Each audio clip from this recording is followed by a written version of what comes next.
سوان ناجا يبسيس طالع غرين كيس وري إثيوبيا داخل أيام أكم دلتن وري إثيوبيا كون أيام أكم دلتن المنا ما أيام كيس دلتن أيام كيس دلتن يوها سبتي سنين ثلاثة أربعة خمسة جمعة سبتي الهذا حاجة كنا تربان كنا كيس أتاكم دلت إسن أيام نيسن كيس دلتن أنانغل غرين كيس وري إثيوبيا وغارسين جو كيرا جري غرين كيس أيام نيسن دلتن أيام سريدا أيام بشودا أيام وأسكني دا أيام خدادا أيام فردا أيام بوفا أيام شودي دا أيام قلتي خيانو ما دا مالي ركون تيزا بودا غيا أفان رمو تكا إسيني قلت توا إسينيمو طالع إسيني قلت أفان رمو رجال أفان رمو نوتي أمري غرتنتنا باغية بابي أمري غرتنتنا إثيوبيا تدنا خالان الراس فريد الرجالان كينيا غرين كينيا الرجالان بيا لما فاتين ديمي biyya ambaata na keessatti hanga fexaasaa fi shimiriin irraa safarree looseedhaan biyya faranjii tana dheene jiruma loosee waa xiqqisho hanga qadaada keessa coluk juu kana tanumaa'u faranjii mala itti baaftee surgisa miila nu keeyse isinis mormatti nu keeysan surgisa akka abdii murre akka olin kaane akka gadin teenyetti akkatti qaamaan bakka bareedduu jiraanna yaadaa fi gartee qalbiidhaan bootaan nu jirru immoo qabeekuu beeku kanumaa'u isin gaafa miilli keenya gadhale achi gabbuu irraa kaasee gaafa san wal fuutan gaafa san gartee heerumtan gaafa san guyyaa san irraa eegalee ilmoon garaa seente cheekaappii tajaantana mana hakimaa deddeebisuunis nurra dhaluunis nurra deebitee hanga ilmoon proosinittuma fooyyajii qame kallifadhati hanga ilmoon deemtee miilaan ilmoon dhalattee huccuu dhiigaa geessutti addumaan hun dhaabbattu qa teeysan addumaan hun dhaabbattuu qa addumaan dhaabbachuun teeysa waan himanii miti baaraatti dhisi yasuma jalaatee faranjiin taatu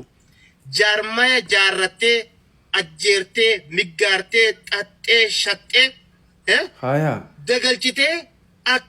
akka dhimmuun hin buunetti gartee mareejdee tolchitee akka mixiin hulluudhetti akka roobni dhimmuun hin dhimmifnetti lafa haayyatee jira jedhee turreen isaanii manaa fi ooyiruu malee nama hin geessitu xiqqishoolee taa'imii sii kannete ooyiruu Ahmad Abdulleetii fi Abdullaa Alii sana gortee haasa funyaan kaayu abadan siinayyamtu yeroon siinayyamtu turreen isaanii achuma hangas mana mo'oofti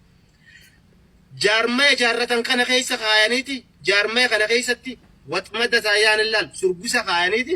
surgisa san akka jilbiifattee ilaaltutti dhaabbattee ballattee bitaa mirgatti illee ilaaluu hin dandeessu jilbiifattee akka ilaaltutti qaawa si hambisanii qaawa kanarra surgisa sii kaayanii hanii dachii walakkaa kaayan haniinnichi kaayan san makiinaa ati liqii fuutee quba qabaadhu irra gatiinsaa aayifoon ati liqii fuutee quba qabaadhu aayifoon ati liqii fuutee quba qabaadhu ubrin teetus loosuma tanaa quba qabaadhu loosuma tanarraayi aayifoonaas kabalaa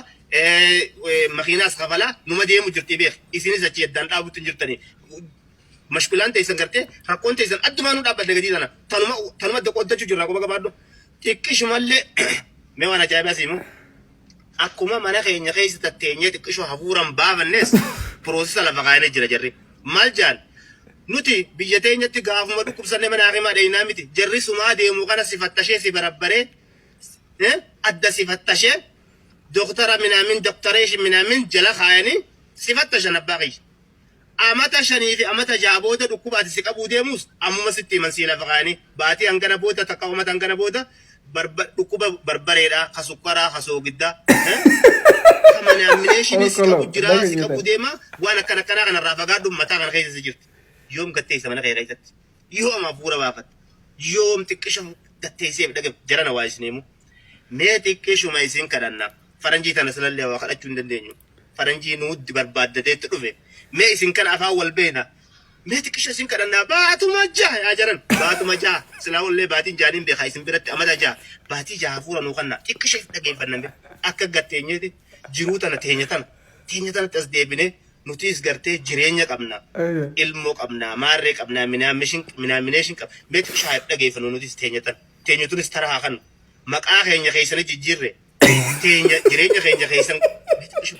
xiqqisha baatuma jaha hafuura nuu kannaatitti xiqqoo gatteenyeef dhageeffanna rabbi sinaa qajeelchu jira